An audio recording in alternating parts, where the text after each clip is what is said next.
Happy birthday బంగారం. ఆశీర్వదించండి తాతయ్య. నిండు నూరేళ్లు ఆయురారోగ్య ఐశ్వర్యాలతో వర్ధి. నిన్ననే తన పేరు మీద S² S ఇన్ఫ్రాకాన్ లో ప్లాట్ తీసుకున్నాం. S² S Infracon.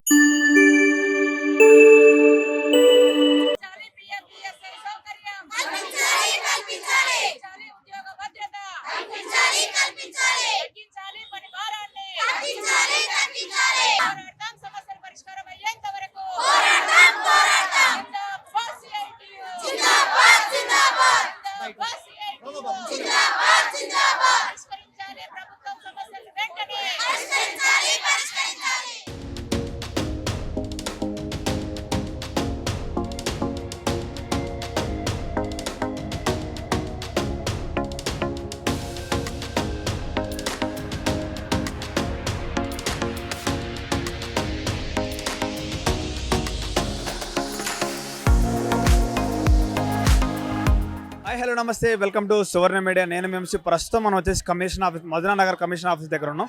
ఎందుకంటే అంగన్వాడీ టీచర్లు 33 జిల్లాల నుంచి భారీ ఎత్తున వస్తున్నారనమాట.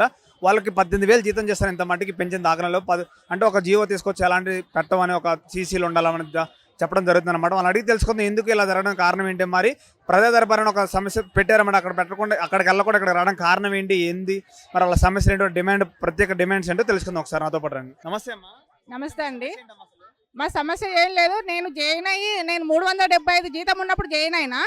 అప్పటి నుంచి ఇప్పటి వరకు ఆ 370 10 రూపాయలు 5 రూపాయలు పెంచుతుంటే అదే జీతం తీసుకొని చేస్తున్నాము. ఇప్పుడు లాస్ట్ రిటైర్మెంట్ అని ఒకటి తెచ్చిండ్రు. రిటైర్మెంట్ ఉట్టిగా 1,00,000 రూపాయలు 50,000 ఆయాలు తీసుకోవాలంటే 1,00,000 రూపాయలు టీచర్ తీసుకొని రిటైర్మెంట్ అయిపోవాలంటే తర్వాత ఏమి లేదంట, వాళ్ళకు ఉట్టి చేతులతో పోవాలంట. మరి పింఛన్ సౌకర్యం తర్వాత పింఛన్ సౌకర్యం ఉందని పింఛన్ ఎట్లయినా 60 సంవత్సరాల నిండితే వచ్చే పింఛన్ ఎలాగొస్తుంది? వీళ్ళు ఇచ్చేదే పింఛన్ ఏం కాదు, కొత్తగా ఏం కాదు, అది ఎవరికైనా వస్తుంది ఆ పింఛన్. ఆ పింఛన్ మాకొద్దు. మాకు వచ్చే జీతంలో సగం కావాలి. ఆ 2,000 పింఛన్, వృద్ధాప్య పింఛన్ మాకొద్దు. ఎలాగో వస్తుంది, అది మీరు ఇచ్చినా వస్తుంది, ఇవ్వకపోయినా వస్తుంది. మాకు ఆ పింఛన్ వద్దు. మాకు పెట్టిండు, పోయిండ్రు, అక్కడ కూడా పోయిండ్రు. సరే ఎన్నిసార్లు అక్కడికి వెళ్ళిండ్రు, మా నాయకులు చాలా సార్లు వెళ్ళిండ్రు. అక్కడ వాళ్ళు సరే మీ సమస్యలు పరిష్కరిస్తామన్నారు. తర్వాత యథాతథ ప్రజా రాజ్య అన్నట్టు వాళ్ళు ఏమీ అక్కడనే మాత్రం చెప్తున్నారు. బయటకు వచ్చినాక ఏమీ లేదు వాళ్ళు. మళ్ళీ ఇప్పుడు మాకు ఏం లేదు. చార్లీ పెంచుతామని మేము అప్పుడు నిరవధిక సమ్మె చేసినాం. 24 రోజులు నిరవధిక సమ్మె చేసినాం.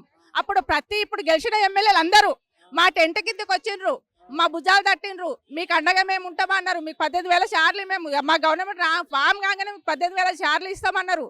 ఇప్పటి వరకు 18,000 కాదు, ఆ ఊసేతడం లేదు. ఇప్పుడు మాకు 13,650 రూపాయలు టీచర్కి, 8,000 ఆయలకు. ఆ జీతంతో మేము మా కుటుంబాన్ని ఎట్లా గడుపుకోవాలి? మా పిల్లలు కూడా చదువుతున్నారు, వాళ్ళకి ఏం ఖర్చులు పెట్టుకోవాలి? మా కుటుంబాన్ని ఎట్లా పోషించుకోవాలి? మాకు వేరే పని లేదు. ఈ పని తప్ప వేరే పని చేసుకోవడానికి రాదు. రేవంత్ రెడ్డి గారు మాట ఇచ్చారు, కొంచెం టైం వెయిట్ చేయొచ్చు కదా. మరి ఎందుకు ఇంత ధర్నా తిరగడం కారణం ఏంటి? మరి ధర్నా జరిగితే ఇలాంటి జరుగుతాయి అనుకుంటున్నారా? అదండి, ఇప్పుడు మేమేమంటే ఆయన ఇచ్చిన హామీల మేరకు మేము అడుగుతున్నాము. మా గవర్నమెంట్ ఫామ్ కాగానే అన్నాడు. చూసినాం మేము, 4 నెలలు చూసినాం, 5 నెలలు చూసినాం, ఇప్పుడు 7వ నెల వస్తుంది కదా. ఇప్పటి వరకు మా ఊసే లేదు. అందుకే మేము ఫస్ట్ ప్రాజెక్టు లెవెల్ చేసినాము, ఎమ్మెల్యేల ఇండ్లు ముట్టడి చేసినాము, కలెక్టర్ ఆఫీస్ ముట్టడి చేసినాము, లాస్ట్కి సీఎం ఇల్లు ముట్టడి చేసినాము. ఏదైనా మాకు ఎలాంటి హామీ లేదు, ఎలాంటి భరోసా లేదు. అందుకే మేము ఇప్పుడు కమిషనర్ ఆఫీస్కి రావాల్సి వచ్చింది. షాద్నగర్ ప్రాజెక్ట్, షాద్నగర్. మా సమస్యలు ఇవే, సేమ్, అందరం ఒకటే. అందరు అంగన్వాడీ టీచర్లది ఒకటే సమస్య. చేస్తున్నారు అక్కడ. నేను 15 ఇయర్స్. ఎంత తీసుకుంటున్నారు? గత ప్రభుత్వం తీసుకున్నారు, ఈ ప్రభుత్వం తీసుకుంటున్నారు. అంటే ఈ ప్రభుత్వం వచ్చినాక మార్చింది ఏమీ లేదు, పాత జీతమే ఉంది. నమస్తే. ఈరోజు అంగన్వాడీ టీచర్స్ హెల్పర్స్ పైన మా ముఖ్య ఉద్దేశం ఏంటంటే, ఈ కాంగ్రెస్ ప్రభుత్వం మాకు వ్యతిరేకంగా జీవో నెంబర్ 10ని తెచ్చింది. ఆయాలకు వ్యతిరేకంగా పాత పద్ధతిలో ప్రమోషన్ని రద్దు చేస్తూ సర్కులర్ తీసుకొచ్చింది. దీన్ని మేము వ్యతిరేకిస్తున్నాం. ఎందుకంటే జీవో నెంబర్ 10 వల్ల మాకు నష్టం జరుగుతుంది. అతి తక్కువ డబ్బులు ఇచ్చి 65 ఏళ్ళు నిండిన మమ్మల్ని ఇంటికి పంపిస్తున్నారు. అందుకని దీన్ని రద్దు చేయాలి. మేము గతంలో 24 రోజులు సమ్మె చేస్తే గత ప్రభుత్వం మాకు 2 లక్షల టీచర్లకు, ఆయాలకు 1,00,000 VRS సౌకర్యం, పెన్షన్ పెంచుతామనేసి హామీ ఇచ్చారు. మరి హామీని అమలు చేయాలని మేము అడుగుతున్నాం. హామీని అమలు చేయకుండా కొత్త జీవో ఇవ్వకుండా పాత జీవో తెచ్చి మీరు ఇంటికి వండి సస్తే చావండి బతికితే బతకండి మేము ఇంతే ఇస్తామనేసి ఈరోజు ప్రభుత్వం చెప్తుంది. ఈ ప్రభుత్వాన్ని మేము అడుగుతున్నామంటే ఎన్నికలప్పుడేమో మాకు న్యాయం చేస్తామన్నావు, ఎన్నికలప్పుడేమో మాకు అన్ని పెంచుతామనేసి చెప్పినావు.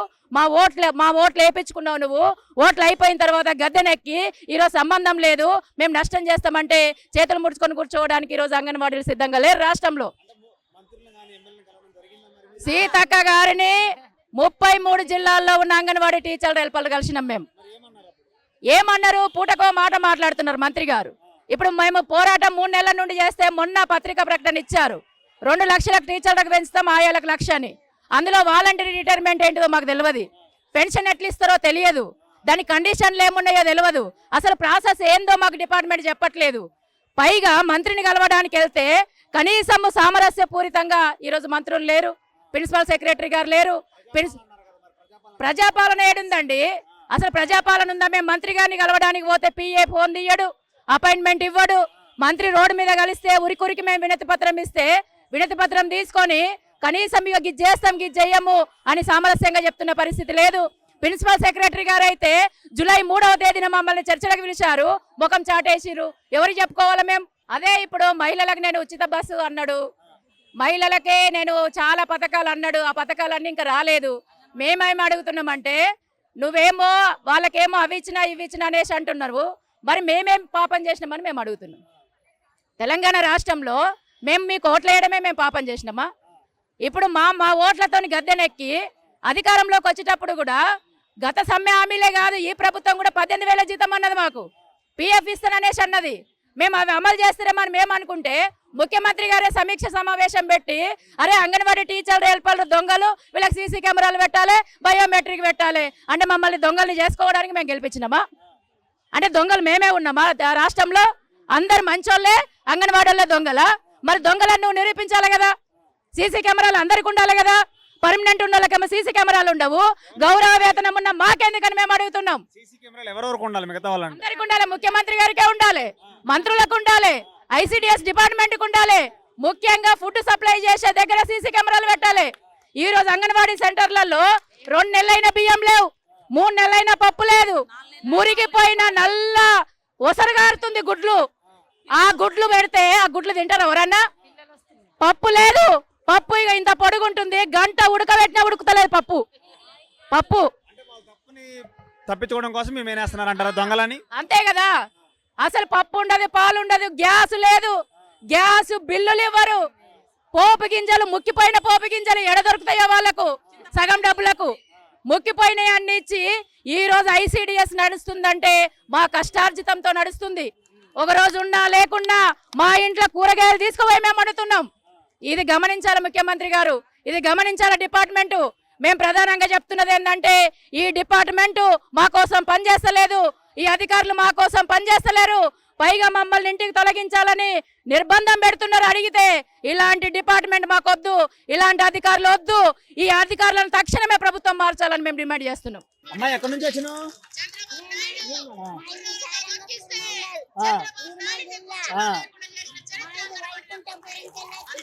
ఏంటి మీ సమస్య ఏంటి? ఈ వయసులో రావడానికి కారణం ఏంటి? మీరు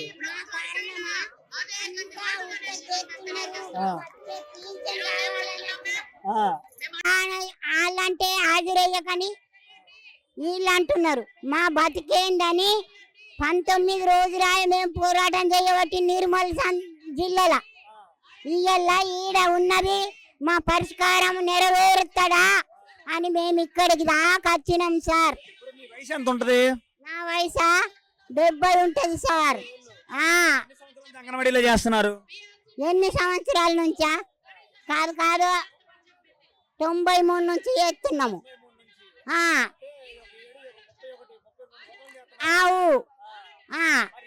వచ్చారు, ఇబ్బంది ఏమనిపించలేదు మీకు? అనిపిస్తుంది కానీ అన్నం పెట్టే దాత లేదని కొట్లాడుతున్నాం సార్.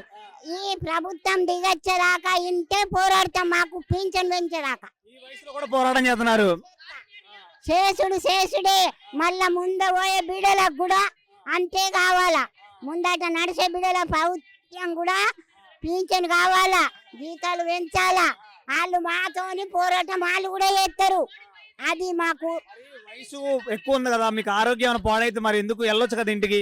ఎందుకు వెళ్ళాలి సార్? మాకు కొడుకులు పెట్టగలిగి లేరు, కోడన్లు పెట్టగలిగి లేరు. ఇన్ని రోజులు తక్కువ జీతంలో ఎత్తిని ఎక్కైనాక తీసి పాడేస్తామని అంటున్నారు. రేవంత్ రెడ్డి దిగి వచ్చి మాకు సగం పింఛన్ పెట్టాలా, జీతంలో సగం పింఛన్ పెట్టాలా.